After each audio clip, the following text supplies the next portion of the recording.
ಬೆಳಗಾವಿಯಲ್ಲಿ ಕಾಂಗ್ರೆಸ್ ಬಿಜೆಪಿ ಮಧ್ಯೆ ನೈತಿಕತೆ ಪಾಲಿಟಿಕ್ಸ್ ಬಹಳ ಜೋರಾಗಿದೆ. ಕಾಂಗ್ರೆಸ್ ಅನ್ನ ತೊರೆದು ಬಿಜೆಪಿ ಸೇರಿದ ಶೆಟ್ಟರ್ ವಿರುದ್ಧ ಹೆಬ್ಬಾಳ್ಕರ್ ಕಿಡಿಕಾರಿದ್ದಾರೆ.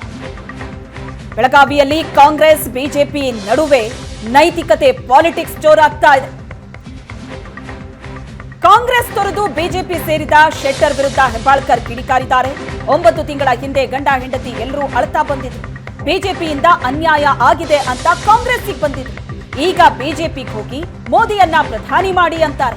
ಶೆಟ್ಟರ್ಗೆ ಬದ್ಧತೆ ಇದೆಯಾ, ನೈತಿಕತೆ ಇದೆಯಾ ಅಂತ ಲಕ್ಷ್ಮಿ ಹೆಬ್ಬಾಳ್ಕರ್ ಕಿಡಿಕಾರಿದ್ದಾರೆ. ಕೊರೋನಾ ಟೈಮ್ನಲ್ಲಿ ಹುಬ್ಬಳ್ಳಿಗೆ ಆಕ್ಸಿಜನ್ ಕೊಂಡೊಯ್ದು ಈಗ ಯಾವ ಮುಖ ಇಟ್ಕೊಂಡು ಬೆಳಗಾವಿಯಲ್ಲಿ ವೋಟ್ ಕೇಳ್ತಾರೆ ಅಂತ ಪ್ರಶ್ನೆ ಮಾಡಿದ್ದಾರೆ. ಹುಬ್ಬಳ್ಳಿಯವರನ್ನ ಹುಬ್ಬಳ್ಳಿಗೆ ಕಳಿಸಬೇಕು ಅಂತ ಲಕ್ಷ್ಮಿ ಹೆಬ್ಬಾಳ್ಕರ್ ಟಕ್ಕರ್ ಕೊಟ್ಟಿದ್ದಾರೆ. ಜಗದೀಶ್ ಶೆಟ್ಟರ್ ಸಾಹೇಬ್ ಬರೀ 9 ತಿಂಗಳ ಹಿಂದೆ ಬಂಧುಗಳೇ, ಬರೀ 9 ತಿಂಗಳ ಹಿಂದೆ ಬಿಜೆಪಿ ಪಕ್ಷ ನನಗೆ ಅನ್ಯಾಯ ಮಾಡಿದೆ ಅಂತ ಕಾಂಗ್ರೆಸ್ಗೆ ಬಂದಿದ್ರು. ಅವ್ರು ಗೊತ್ತಾಯ್ತು ನಿಮಗೆ? ಕಾಂಗ್ರೆಸ್ ಪಕ್ಷಕ್ಕೆ ಬಂದ್ರು. ಬಿಜೆಪಿ ನನಗೆ ಅನ್ಯಾಯ ಮಾಡೈತಿ, ಮೋಸ ಮಾಡೈತಿ, ನರೇಂದ್ರ ಮೋದಿ ಅವರು ನನಗೆ ಅನ್ಯಾಯ ಮಾಡಿದ್ದಾರೆ, ಯಡಿಯೂರಪ್ಪ ನನಗೆ ಅನ್ಯಾಯ ಮಾಡಿದ್ದಾರೆ ಅಂತ ಕಾಂಗ್ರೆಸ್ಗೆ ಬಂದ್ರ ಇಲ್ಲ, ಗಂಡ ಹೆಂಡತಿ ಎಲ್ಲರೂ ಹೊತ್ಕೊಂತ ಬಂದ್ರು. ಇಲೆಕ್ಷನ್ ನಿಂತರು, ಸೋತ್ರು.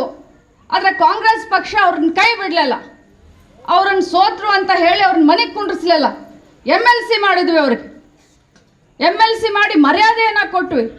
ಆದರೆ ಈಗ ದಿಢೀರ್ ಅಂತ ಹೇಳಿ ಮತ್ತೆ ಬಿಜೆಪಿಗೆ ಹೋಗಿ ನರೇಂದ್ರ ಮೋದಿ ಅವ್ರನ್ನ ಪ್ರಧಾನಮಂತ್ರಿ ಮಾಡಿ ಅಂತ ಹೇಳ್ತಾರೆ. ಇವ್ರಿಗೆ ಬದ್ಧತೆ ಇದೆಯಾ?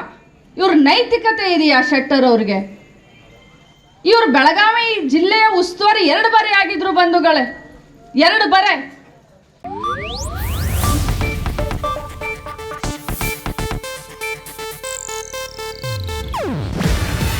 ಇದು ಏಷ್ಯಾನೆಟ್ ನ್ಯೂಸ್ ನೆಟ್ವರ್ಕ್ ಪ್ರಸ್ತುತಿ. ನೀವು ನೋಡ್ತಿದ್ದೀರಾ ಏಷ್ಯಾನೆಟ್ ಸುವರ್ಣ ನ್ಯೂಸ್.